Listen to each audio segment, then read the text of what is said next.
What's going on, everyone? Welcome into this week's episode of the Mass Podcast. I'm your host, Dalton Pence. I am the territory manager for all of Kentucky, Indianapolis, South, Southern Ohio, and Nashville. Joining me this week is co-owner of Puravida Pools, Sam Folaron. Sam, welcome in. Thank you for joining us. Thanks for having me.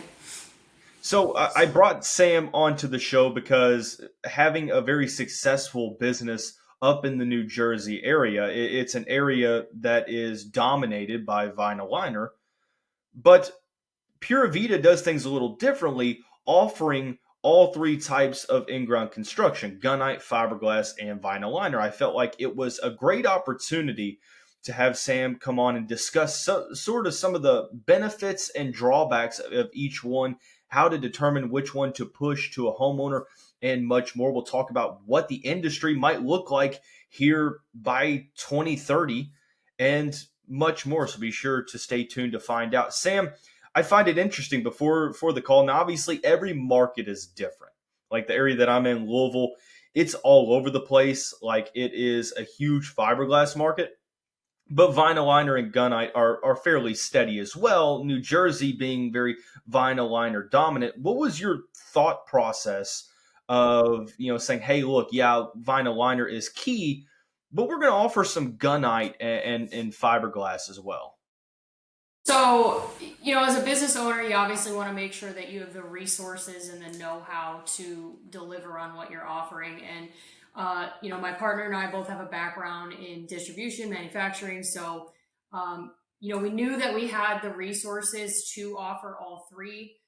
It's primarily a big vinyl liner market here. That's kind of just the way things have always been done. Fiberglass has always been steered away from in the Northeast because of the freeze thaw. Oh, there's going to be, you could pop the shell out of the ground. And, as technology has kind of evolved, they've learned how to make a much better product that can withstand that contraction and expansion of the shell.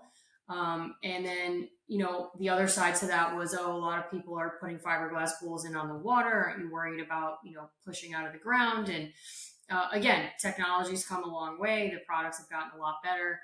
Installation process has gotten a lot better. Anchoring it into the ground has gotten a lot better. And there really hasn't been a lot of people in this area that are offering fiberglass pools. So we partnered with a great manufacturer, two manufacturers actually, that said, listen, we're looking for somebody to kind of take the territory. I had worked for one of those manufacturers in the past, so my knowledge of the product is pretty good, and understanding, how long that pool really lasts. So, just being able to really talk about it and make a homeowner feel comfortable with that as a viable option has really gone a long way for us. And then as far as gunite goes, I mean, there's a few older gunite companies in the area that, like I'm sure is happening all across the country. People are aging out. Their kids did not want to take the business. So they, sold it off in pieces, or, they sold it to somebody who didn't really keep it going. So there kind of was a little bit of a hole for us to come in and say, if we're going to be a true custom pool builder, we want to be able to offer all three. So we kind of sit with the customer and say, listen, let's talk budget. Let's talk functionality. Let's talk aesthetic. What are you looking for? And then we can really, kind of steer the conversation from there. And that's kind of where my next question was going to go, is that when you do sit down with these homeowners, and you kind of made a comment, before we started recording, is that, the options you give them are fairly limited. So the question that I have would be, how do you know? Is it, mainly budget based? What are the couple factors that you have already sort of predetermined to figure out, and that determines thus in play, whether you're going gunite, fiberglass, or liner?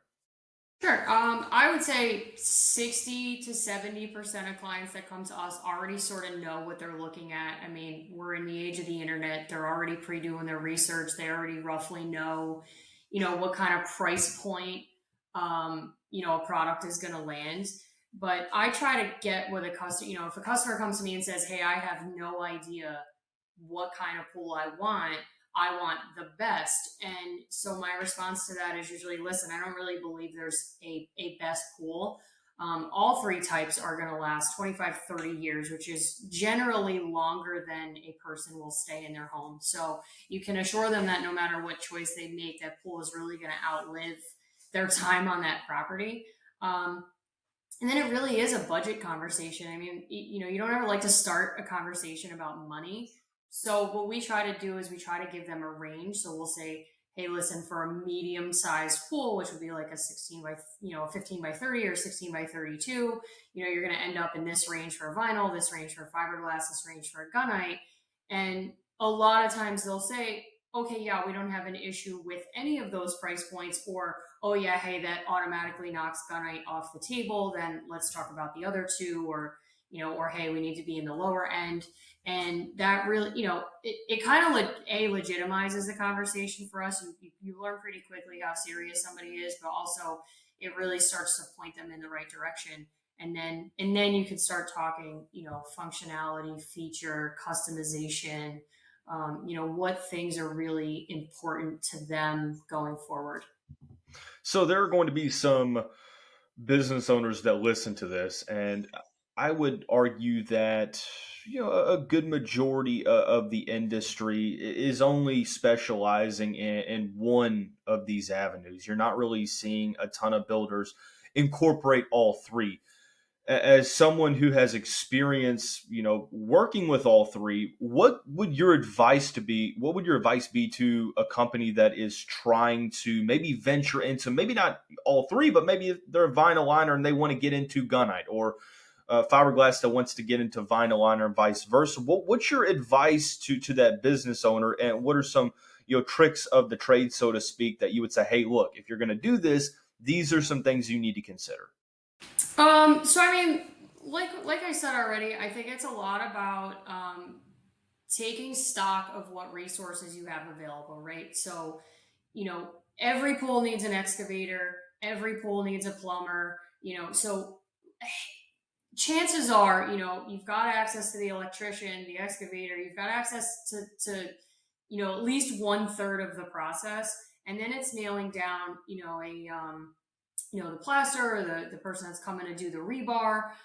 If we're talking gunite, as far as fiberglass, um, fiberglass is the kind of thing that I think I highly recommend anyway. But business owners, or anybody looking to venture into that side of the industry, go watch an installation. It's go see what's involved. I think it's a really I think Scary. it almost needs to be demystified a little bit. Yes, it feels scary because you have this big shell, and you're like, oh my goodness, if we make a mistake, it's hey, we're gonna lose this $20,000, $18,000 pool shell. And with a vinyl liner pool, you're like, an 8 foot panel, like whatever, it's gonna cost me $200, $300, $400 to replace a panel, or whatever. You put some wall foam over it, you won't see it. But so I think that it's a little intimidating because the shell is so big and you have like this one chance. But it's also very forgiving. Again, talking about technology, that as manufacturers are working, some are working in like Kevlar. They all have a different way of doing the fiberglass, and the pools have a lot more give, so they're not as scary as they used to be. My partner and I, we went and we watched a couple installations in other areas.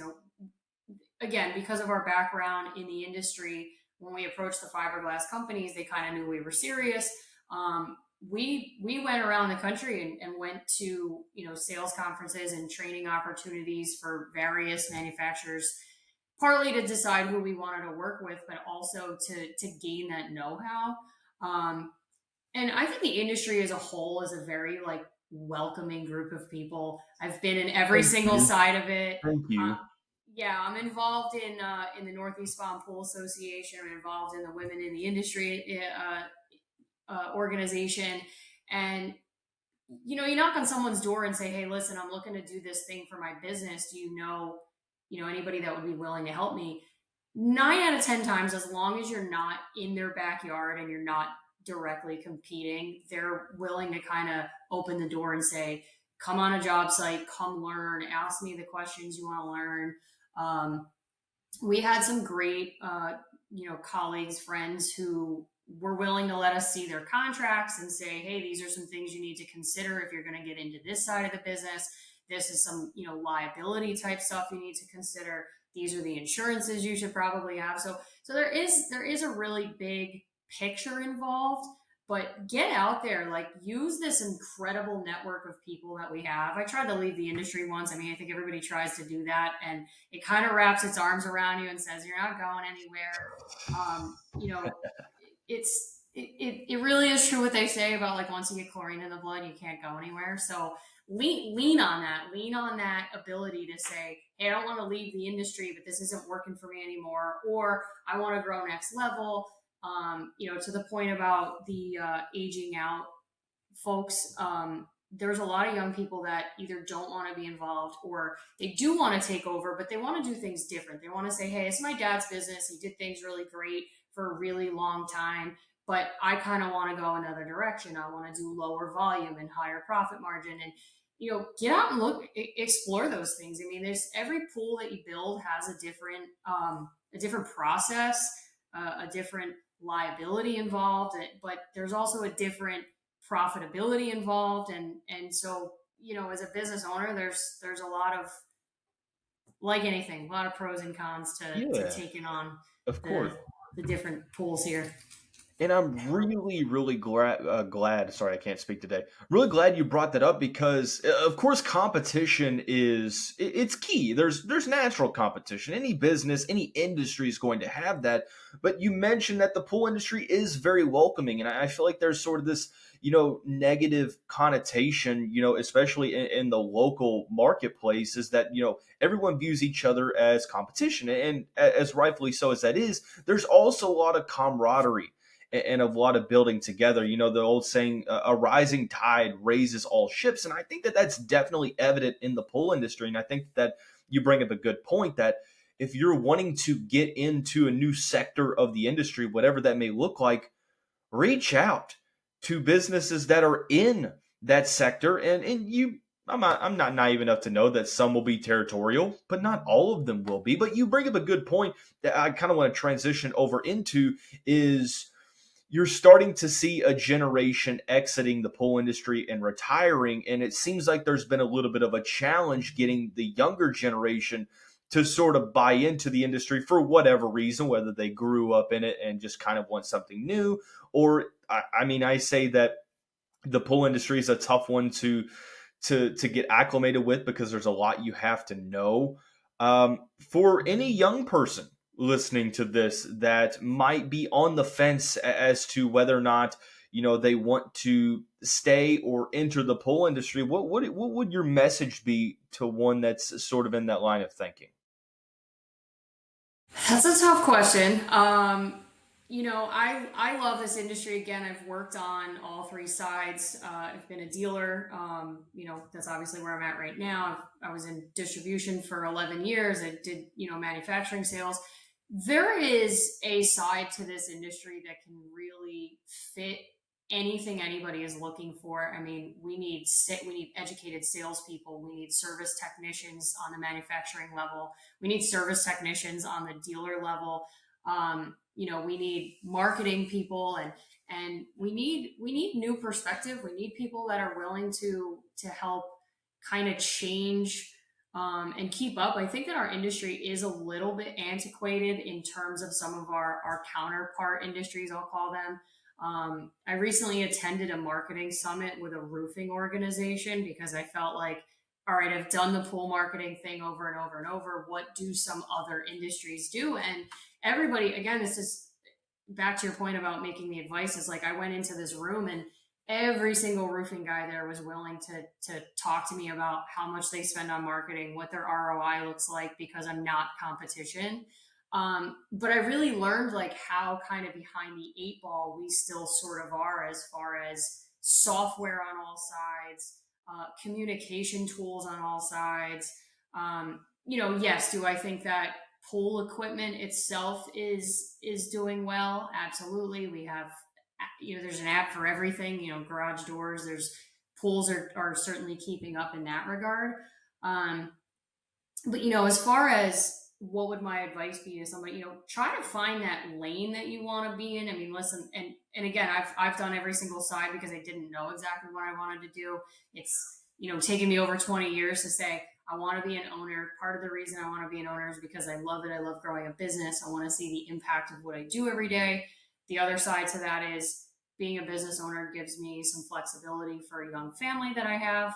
Um, you got to make your list of what are you looking for personally, what are you looking for professionally, what things do you like doing and not doing. Hey, do you only want to be in marketing? For me, like, my brain doesn't stop, so I like technical, I like being outside, I like being behind the computer some days, I like doing the marketing. I really kind of need to stay entertained, so small business management is good for me because I get to dabble in a lot of different areas. um, as far as starting a new business in the pool business, I think a lot of people are afraid because there's a fair bit of capital that is required to start specifically a construction company. I mean, service, you can sort of get started with $250 and kind of, hey, the first job you roll that into the next, you roll into the next, you roll into the next. But if you want to go out and start a construction company, you have to make connections for subs, right? You could start construction and have none of your own employees. That's what we did for the first year. We had nobody that actually worked for us. We were all subcontractor based, and that's a whole nother topic. People are like, oh, subcontractor is a dirty word, but it's not. It's, to me, it's just another word for this person specializes in this thing. So do you have those connections, and if you don't, how can you make those connections? And then the other side is what do you actually need to purchase, buy, to legitimize yourself? And then how long will your startup process take? I think people are afraid, like, hey, I could go and start this online business with little to no capital. I don't need a building, I sort of need a laptop. Versus, am I going to go out and buy a truck and get lettered, and how do I advertise, and um, how many people do I have to have, and what does the insurance look like? So I think it's a scary thing to kind of, unless you kind of are in it and you know what exactly you have to do to get moving. You put things in one of the most unique ways that I've ever heard it, and I'm really glad you said it because you mentioned that the automation of this industry, the technology of like the technical side, I don't want to sound redundant there, but like the actual equipment, it feels like the pool industry is sort of, in that, going with the flow and on that curve, but the infrastructure of communication and marketing is not. So you look at this 5-year plan, and let's call it 2030 because we're less than 2 months away, right? You look to 2030. I'll pose two questions that kind of go hand in hand. Number one, what does the pool industry need to do to sort of get on the right track? What does that look like? And number two, what does 2030 look like to you? Like, how do you predict what the marketing and the communication infrastructure and the design of this industry, what does that look like here in 5 years, in your opinion? Sure. So I think on the one hand, I think that, I mean, the industry is certainly not going anywhere. There's enough land out there that new pools are always going to need to be built, old pools are always going to need to be renovated. Um, I think that, in terms of marketing, we're in this age of like know-how, and I think we've sort of gotten away with being like a mystified thing. Like, nobody really understands how a pool works.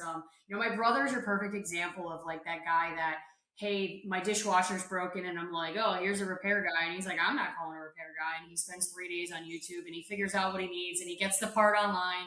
And then meanwhile, my sister-in-law's like, I've been washing my dishes for 2 weeks, but he fixed our washing machine for $150, right? I think that we have had the ability to avoid that in a certain sense because people are so worried about what they can't see, meaning what's under the ground. Um, and then you have like the water chemistry side of that. You can't have a down pool for 2 weeks while, if somebody figures out how to use YouTube. So I think that we've sort of taken advantage of that in a sense, and you don't have a lot of people that are out there educating on the airwaves. Yes, there are, there's Pool University, there's a handful of YouTube channels. I'm very into like seeing what's going on, but this roofing company that I spent some time with, their whole slogan is like, you want to be 5 mile famous, right? So and I took that to heart, and I said, like, what does that mean for me? Like, I don't need to be nationally famous for being a pool person, right? But I want to be within our 5 mile or 10 mile radius, that when somebody says, hey, I want a new pool, we're the name that they think of. And the way that you do that is by it used to be sponsoring this and sponsoring that and putting money here and being in a magazine and doing, and now it's being on the airwaves. You're on social media, you're creating value in the content that you put out. It's not just, hey, I have to make a post 5 out of 7 days a week so that my, like, our business name is fresh. It's, are you creating value in what you're putting out there? So for us, we do, one tip during the week. We do Tuesday tip day, and that could be anything from, hey, if you go with a dark pool surface, whether that's like a black plaster or dark liner, you're going to have better heat retention, to, hey, make sure that you're cleaning out your skimmer baskets. It's the fall. You could starve your pump.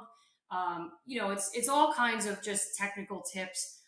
So, creating something like that, you want to be a resource for people, somewhere that they can go and say, hey, I think I saw this thing. And I've been doing that consistently for 9 months or so now. And I've had my partners like, hey, I get people all the time that say, oh, we got a call from this guy because he saw your Tuesday tip and he was actually acting on it. And so, there's that side, and it's as far, like reels, right? I didn't know how to make a reel before I started a business, and I kind of had to learn that. And I got my 20-year-old nephew to spend the summer with me, and he's like, stop making it an Instagram, start doing this.